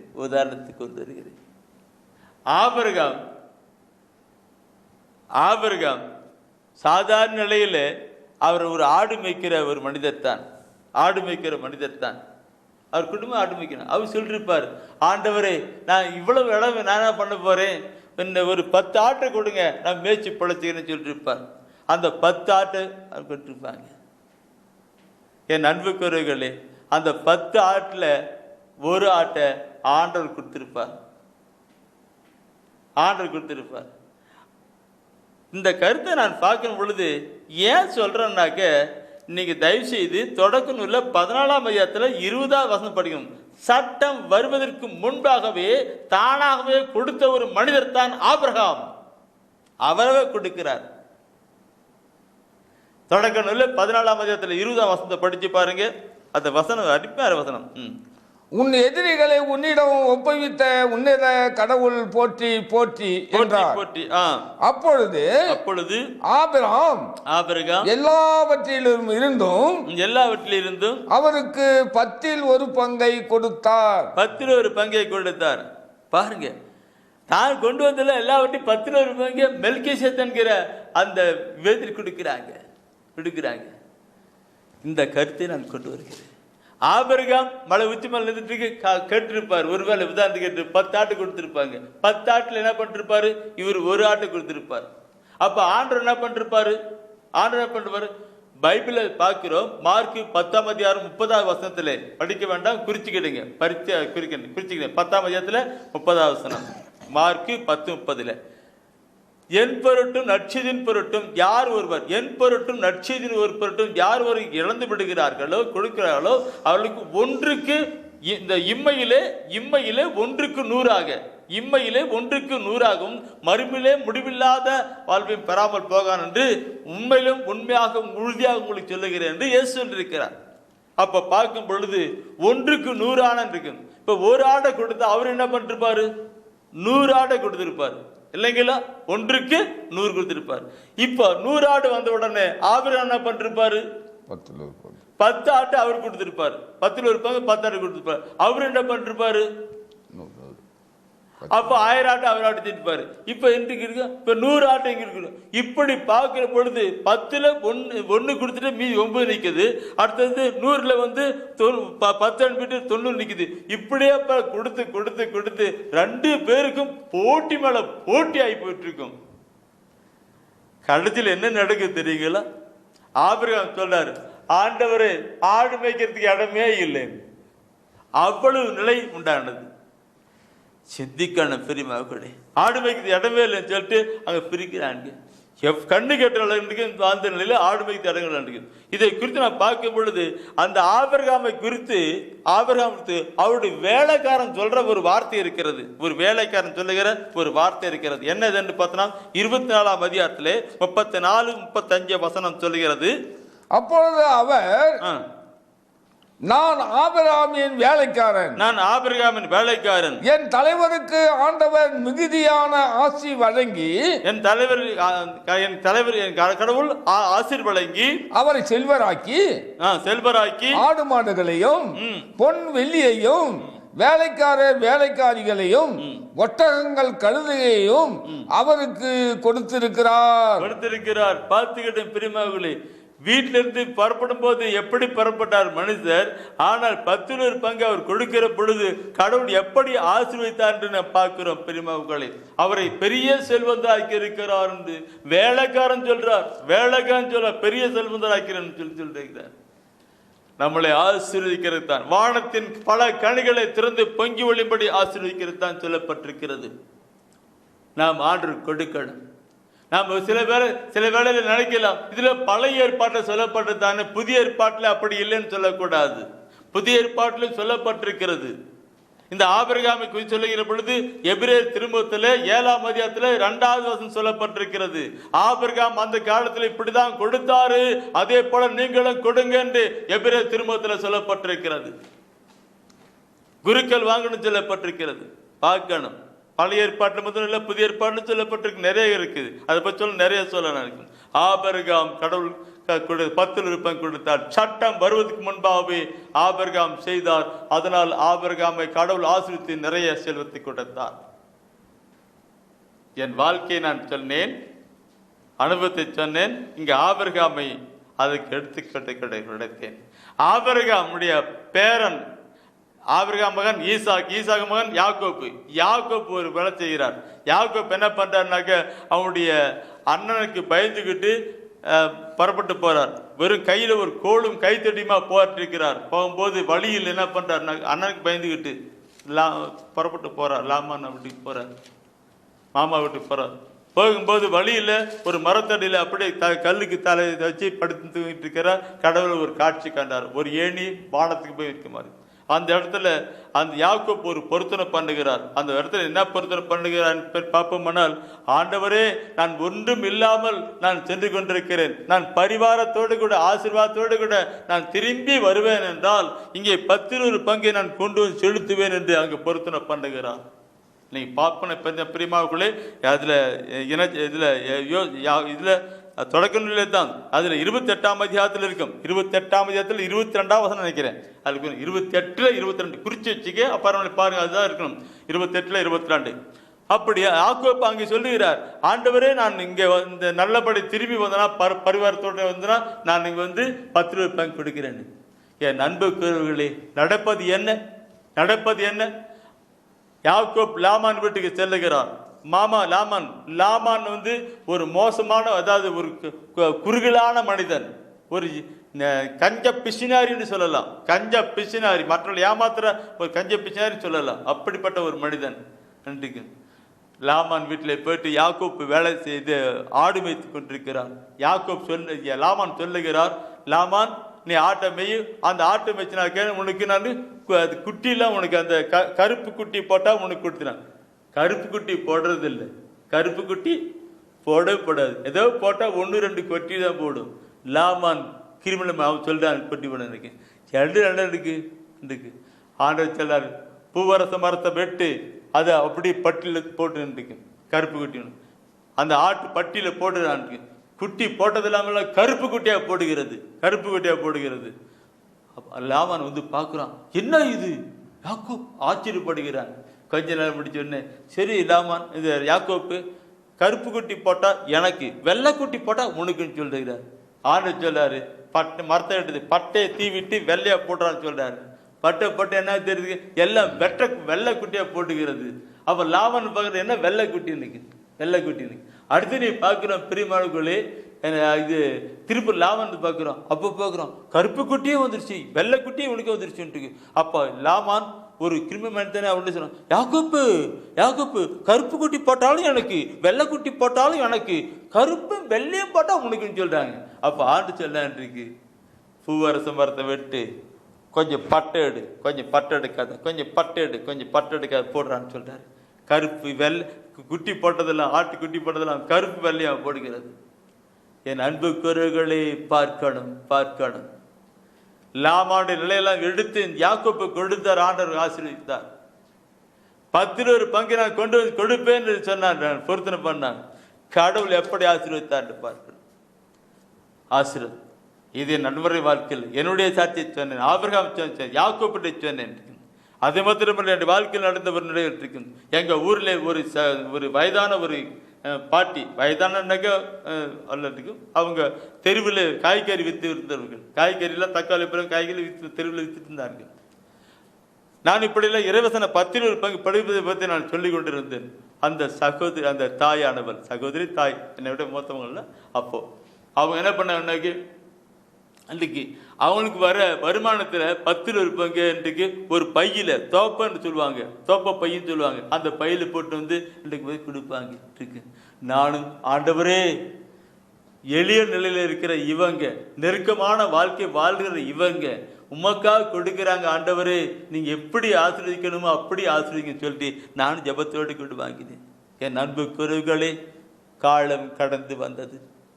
இன்று அவருடைய பிள்ளைகள், அவருடைய பேர பிள்ளைகள் எல்லாம் இந்த அம்மா தெருவில் வித்திருந்தார்கள். அவருடைய பேர பிள்ளைகள் எல்லாம் லாரி கணக்கில் வியாபாரம் பண்ணி கொண்டார். காய்கறிகளை எல்லாம் லாரி கணக்கில், லோடு கணக்கில் வியாபாரம் செய்து கொண்டிருக்கிறார்கள். தருமபுரி, சேலத்தில், பெங்களூரில் செய்திருக்கிறார்கள். கடவுள் அவங்களை அப்படி ஆசித்தார். பெங்களூர் பெரிய பட்டியலாம் வைத்தார்கள். இதை நான் ஏன் சொல்லுகிறேன் என்றால் ஆண்டவர் ஆசீர்வதிக்கிறவராக இருக்கிறார். நீங்க பார்க்கணும் பிரியமானவர்களே, இதை நான் எப்படி சொல்லுகின்றால் லேவியர் புத்தகம் எடுங்க, லேவியர் புத்தகம் எடுங்க. லேவியர் புத்தகத்திலே 27ஆம் அதிகாரத்திலே 30 வசனத்தை 32வது வசனத்தை நீ படித்து பாருங்கள். அந்த தாயானவள் எப்படி செய்தால் என்பதை அங்கே சொல்லப்பட்டிருக்கிற கருத்து நான் உங்களோடு கூட நான் பகிர்ந்து கொள்ளுகிறேன். லேவியர் 27ஆம் அதிகாரம் 30 and 32வது வசனம். நிலத்தின் தானியங்களிலும் மரங்களின் கனிகளிலும் 10 ஆண்டவருக்கு உரியது. 10 ஆண்டவருக்கு உரியது. அது ஆண்டவருக்கென பிரித்து வைக்கப்பட வேண்டியது. பிரித்து வைக்கப்பட வேண்டியது ஆண்டவருக்கு உரியது. அதை ஆண்டவருக்கு பிரிச்சு வைக்கப்படணும் சொல்லப்பட்டிருக்கிறது. ஆண்டவருக்கு பிரிச்சு வைக்கணும், பிரிச்சு வைக்கணும். ஆண்டவருக்கு பிரிச்சு வச்சாச்சா. ஆண்டவரே நீர் கொடுத்த வருமானத்துக்காக நன்றி செலுத்துகிறேன் சொல்லுவது அந்த நன்றி பலி ஏற்றுக்கொண்டிருக்கிற ஆண்டவர். அடுத்தது நம்ம அதிலிருந்து பிரிச்சு வைக்கிற பொழுது அதை பார்க்கிற ஆண்டவர் நம்மை ஆசீர்வதிக்கிறவராயிருக்கிறார். மேய்ச்சலுக்கு உட்பட்ட ஆடு மாடுகளின்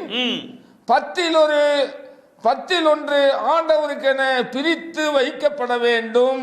பிரித்து வைக்கப்பட வேண்டும். மேய்ச்சல் நிலத்துல வர்றது மட்டுமில்ல, ஆடு மாடு இருக்குதா, அந்த ஆட்டு மாடுகளை பிரிச்சு வைக்கணும் சொல்லப்பட்டிருக்கிறது. பிரிமாக்களை பிரிச்சு வைக்கணும்.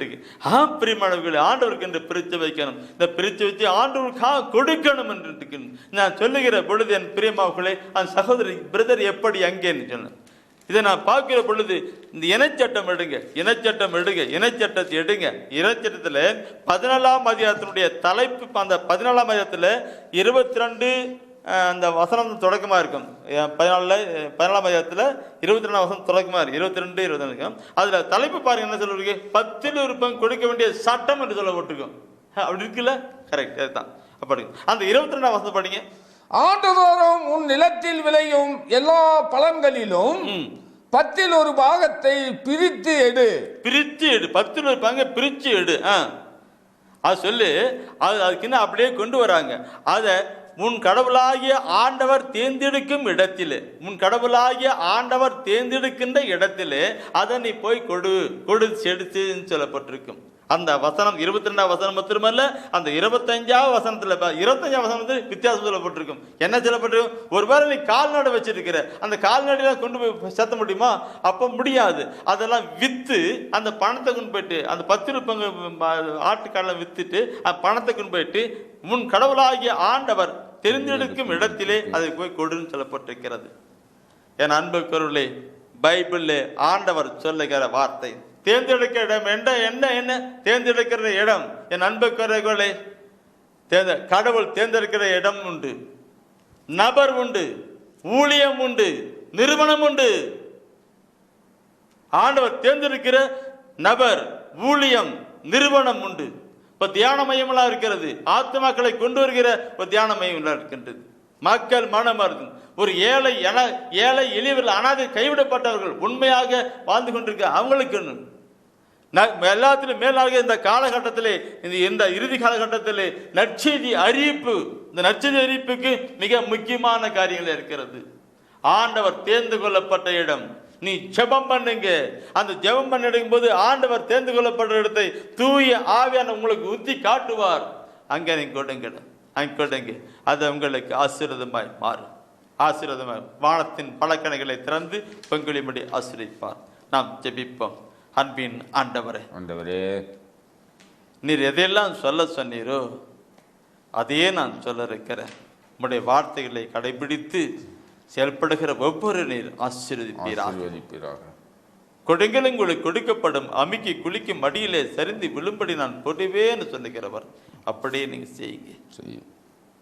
10 பங்கு கொடுக்கிற பொழுது வானத்தின் கதவை திறந்து பொங்கி பலிபடி ஆசீர்வதிப்பேன். படி ஆசீர்வதிங்க. அவருடைய வறுமைகள், ஏழ்மைகள் எல்லாம் மாறட்டும்.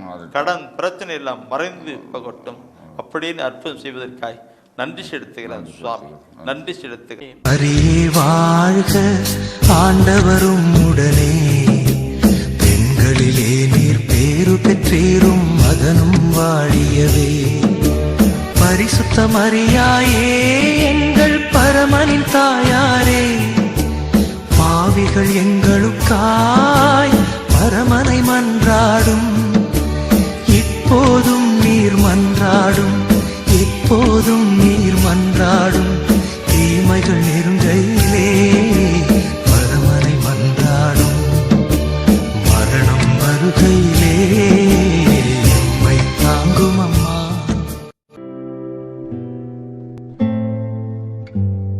தேவ ஒளியும் ஒளியும் என்ற மாத இதழ்